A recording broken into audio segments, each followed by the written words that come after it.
Hey y'all, welcome and/or welcome back to my channel. My name is Janae, if you didn't know, and today's video is another true crime episode. So if you're ready, let's go. Alright y'all, so I think I'm pretty caught up with y'all. I think I said everything I need to say in the video prior to this one. Happy New Year, and nail cam for this video.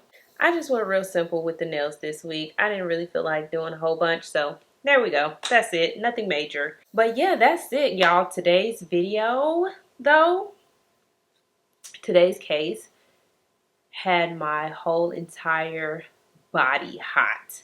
Like my blood was boiling at this case because there were so many, like, oh my God, I don't even know what to say without telling y'all everything. But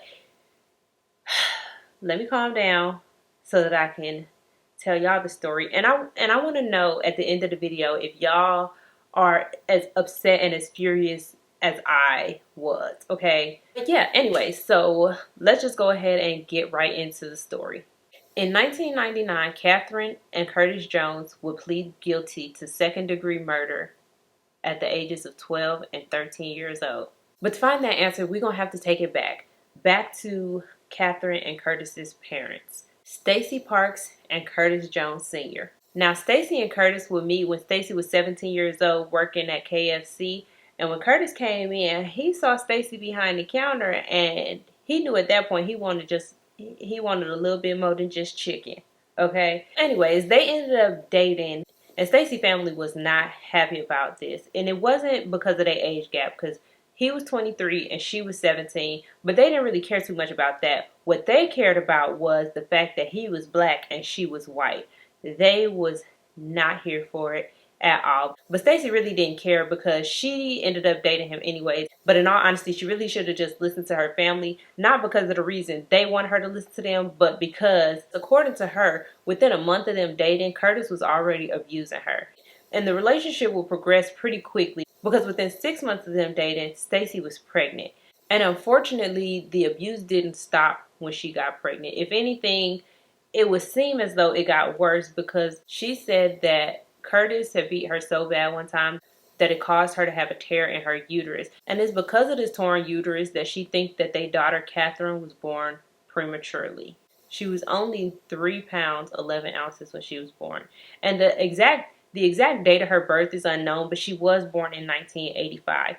So after the couple had little baby Catherine, they moved to Alabama, where a little less than a year later, it was either shortly before or shortly after Catherine's first birthday, that they had a baby boy that they named Curtis Jr., and he was born on May 31st, 1986. After baby Curtis was born, the family will once again pick up and move, and this time they will move from Alabama to Brevard County, Florida.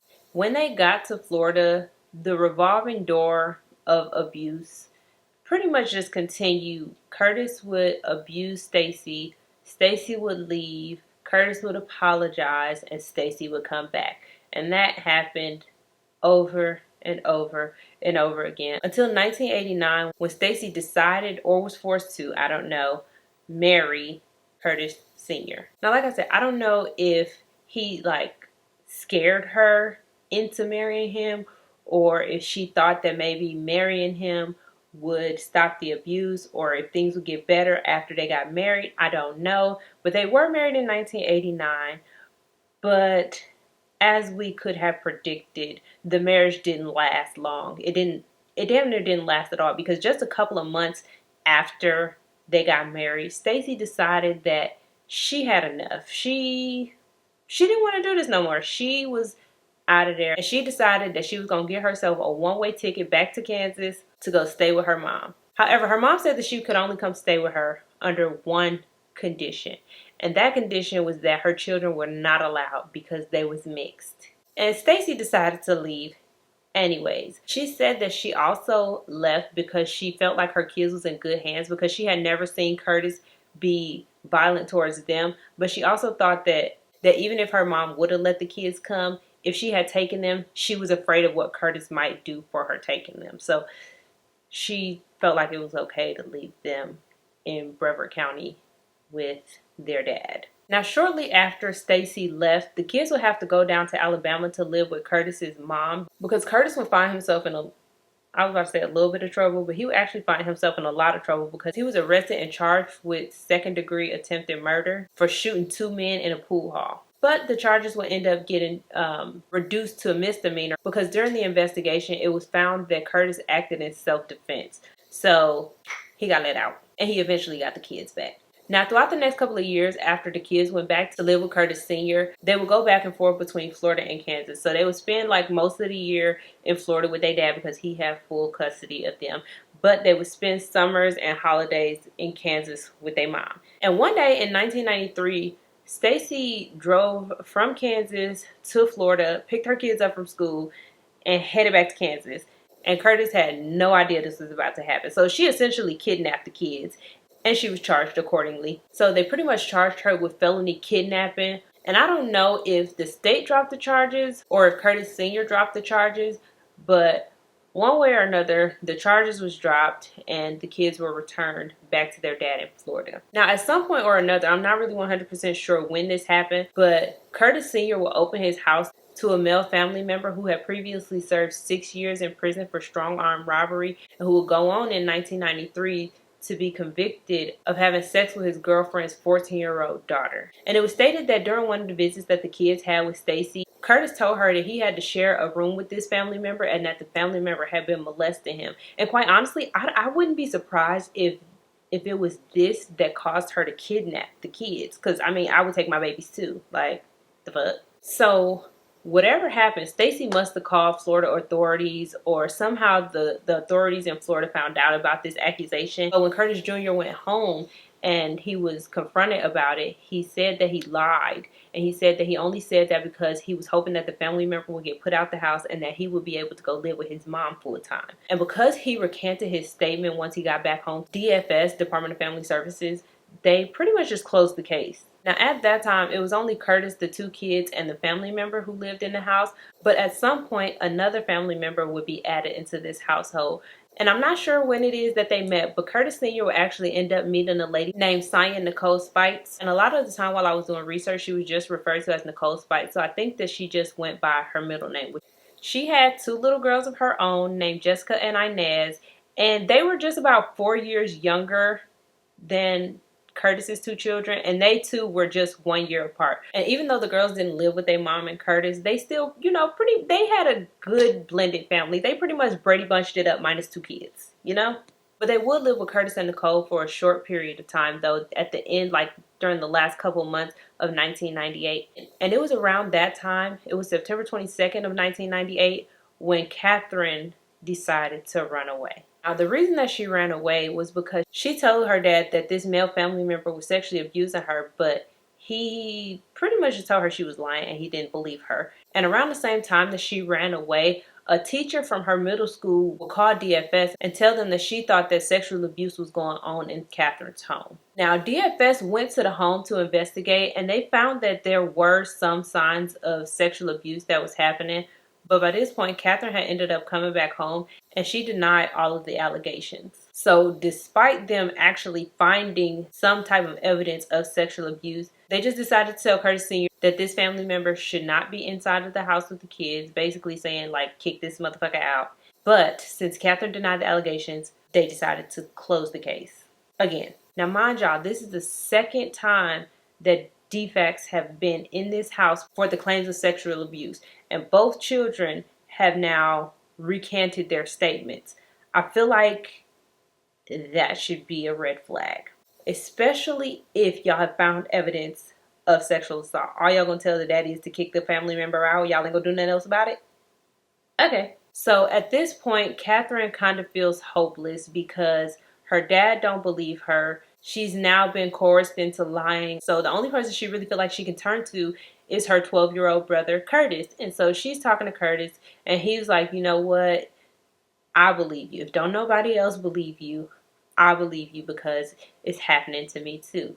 But even though it was great to have somebody who actually believed her, it was terrible the reason why he believed her. But also, yeah, Curtis believed her, but who was going to stop them from being abused? Who was going to protect them? Who was going to save them, help them, remove them from the situation, or remove the family member from the situation? Because At this point, it's not the parents. She's told her dad, he don't believe her. His girlfriend is not really doing anything either. The government, DFACS, is not doing anything. Like, who is going to help them? So unfortunately, Catherine and Curtis Jr. are still inside the household, subjected to sexual abuse constantly. And one day, Catherine had a breaking point, and it was while she was in the shower.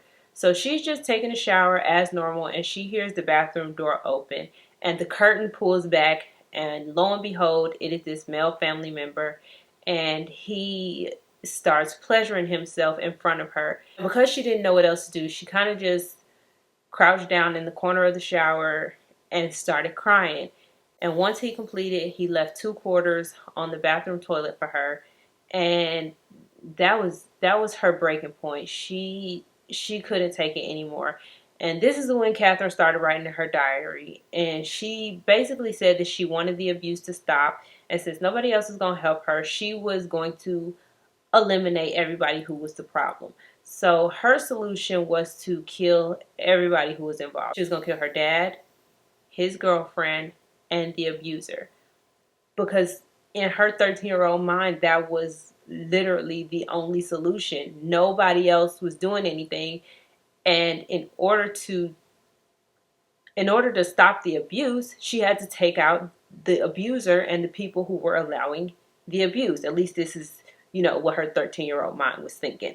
And so one day she tells Curtis her plan, and Curtis is all on board. So they would talk about their plan for months until January 6, 1999 rolled around, and they decided to put their plan into action.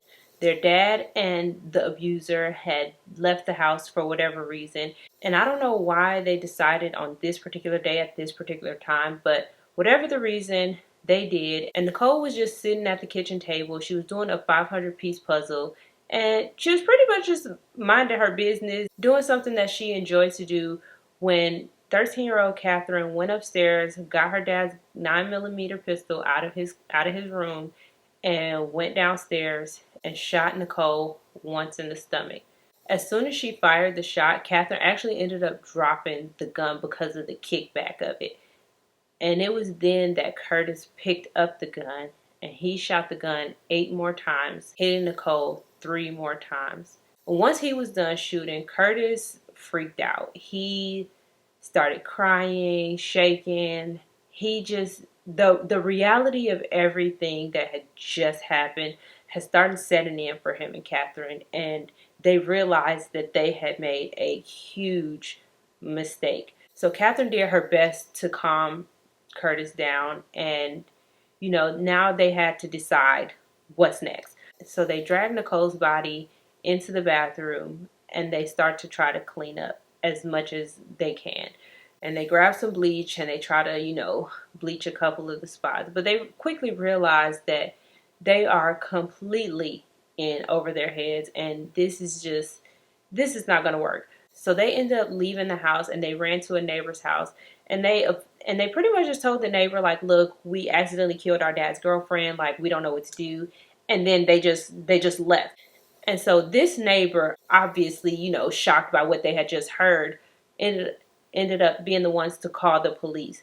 And once the police got there, they obviously seen a scene that was definitely not an accident. And they knew who they were looking for as the suspects, but they weren't anywhere in the house. They were unable to find them at all. So as they're processing the crime scene, the police are also out searching for Catherine and Curtis.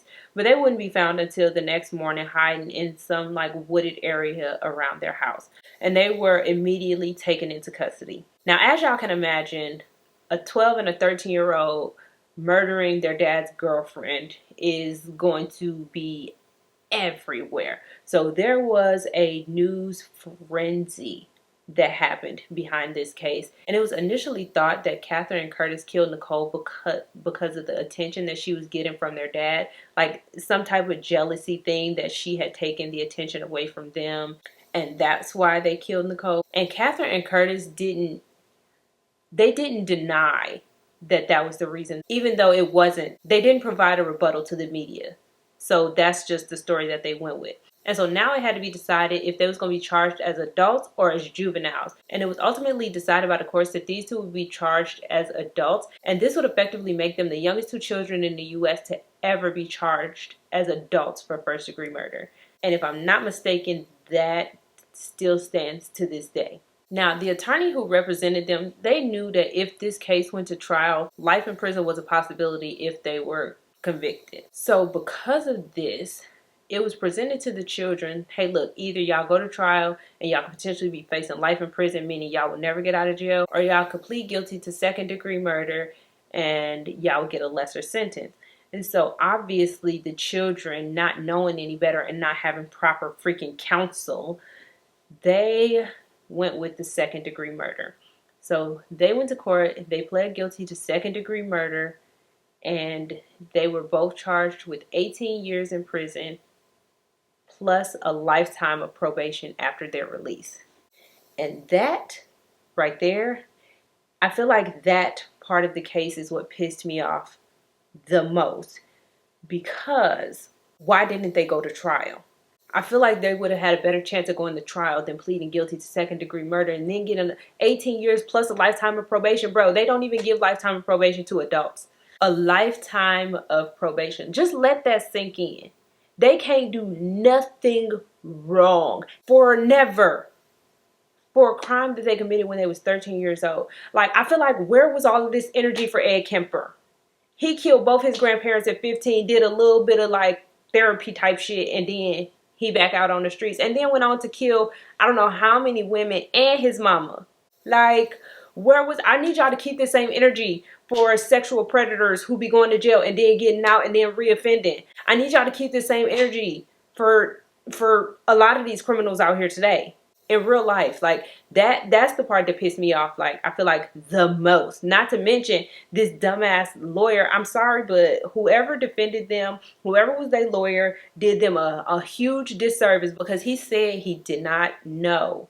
He said he didn't know about all the sexual abuse allegations and all the defects and all that stuff that happened. But if he would have done his due diligence, he would have known this stuff. If he would have asked questions, he would have known this stuff. If he would have just dug a little bit deeper, all you got to do is type their names into the system, and I'm pretty sure that shit will pop up. Like, you could have went to trial and presented all of this evidence to the jury. And even though, no, it wasn't the right decision, that was the only thing that they thought they could do. Because if they ran away, Catherine already tried that. She got sent back to the home, and then the case got dismissed. And I'm almost sure that these kids did not tell the judges or their lawyers that they were sexually assaulted, because prior instances they weren't believed. So all the adults in my life haven't believed me so far. Why would this one, right?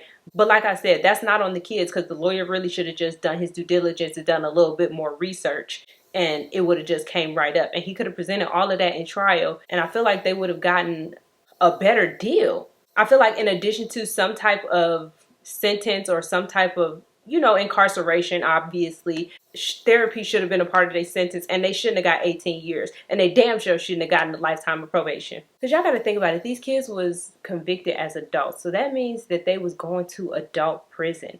They didn't go to like a juvenile center prior to going to an adult facility. No.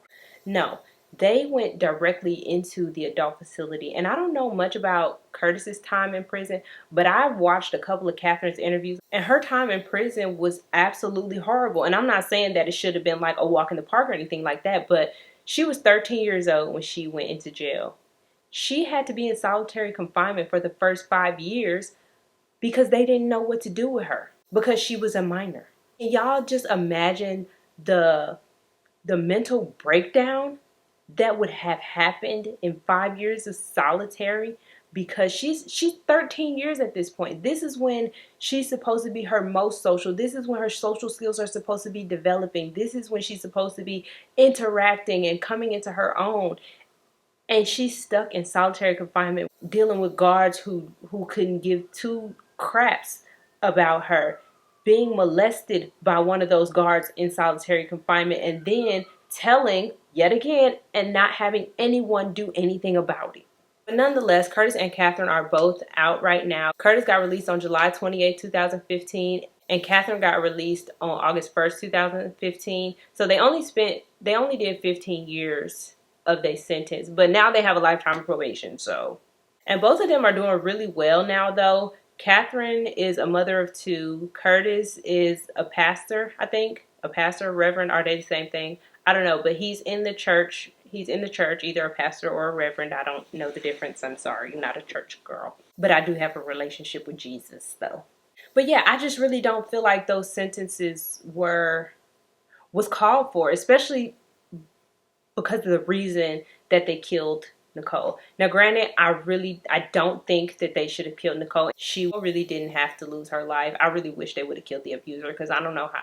I wonder how many other people he abused after the fact. But hell, where was this energy to keep that man in jail? Like, oh my gosh. Anyways, that just made me mad. It's sad all over. I'm so sorry to Nicole and her children. I'm sorry that Catherine and Curtis had to deal with that abuse. I don't know, y'all. Y'all let me know what y'all think in the comments. That's all I have for you guys today. Thank you all so very much for watching. Don't forget to like, comment, and subscribe, and I will see you all in the next one.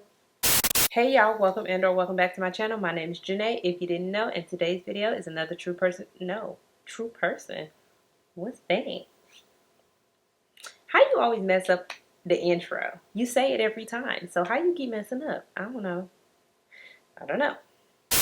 Hey y'all, welcome. Hey y'all, welcome and/or welcome back to my channel. My name is Janae, if you didn't know, and today's video is another true. Is that what I say? Is that what I say, y'all? I'm not about to go look. I don't even know where my phone is to look. So,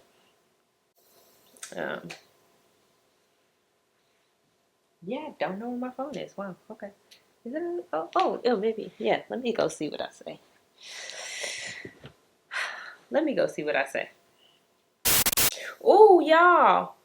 I just went on my page right fast to see what I say in my intro, and I made it to 640 subscribers. Y'all, we're growing. Thank you guys.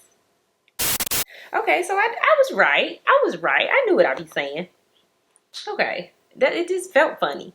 Probably because I was saying day 2, 3, 4, 5. Because, I finished all 5 days. Compliment me, bitch. No, I'm just kidding. Kidding. Y'all don't got to compliment me.